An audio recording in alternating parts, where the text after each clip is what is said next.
कोणत्याही पद्धतीची राजकीय पॉलिटिकल मॅच्युरिटी नसलेला, हा विवेक शून्य असलेला मूर्ख नालायक छोटा हत्ती आहे। राजू खरे हा, मी मागे देखील म्हटलं, हा अक्कल शून्य आणि पात्रता शून्य असलेला, लायकी नसलेला माणूस।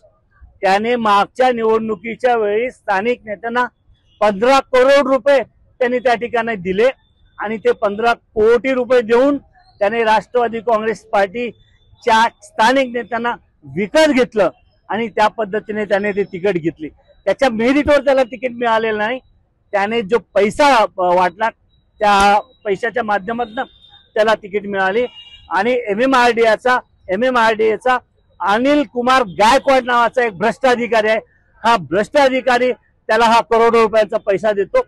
अशा पद्धतीने अनिल कुमार गायकवाडांचा पैसा, एमएमआरडीएच्या वरिष्ठ अधिकाऱ्याचा पैसा हा या मागच्या निवडणुकीमध्ये वापरला गेला आणि त्या पैशाच्या जोरावर त्याला तिकीट मिळालेले आहे।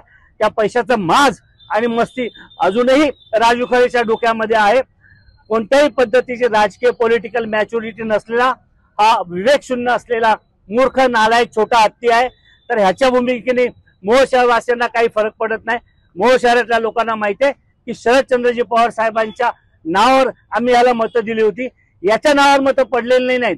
त्यामुळे अशा लायकी नसलेल्या माणसावर आम्ही मोहोळच्या सगळ्या मतदारांनी दुर्लक्ष केलेलं आहे। ज्या पवार साहेबांच्या नावावर मोहोळ तालुक्यातल्या लोकांनी मतदान केलं, त्या पद्धतीनेच येणाऱ्या मोहोळ नगरपालिकेला देखील शरदचंद्रजी पवार साहेबांच्या विचारांवर आणि त्यांच्या नावावर ही राष्ट्रवादी काँग्रेस पक्षाच्या तुतारी वाजवणाऱ्या माणसाच्या चिन्हावर बटन दाबून पुन्हा भरघोस मतं ग्रामीण भागात ग्रामीण भाषेत सांगायचं म्हटलं तर पोत्याने मतं निश्चितपणाने पडतील असा आमच्या सर्व कार्यकर्त्यांना ठाम विश्वास आहे।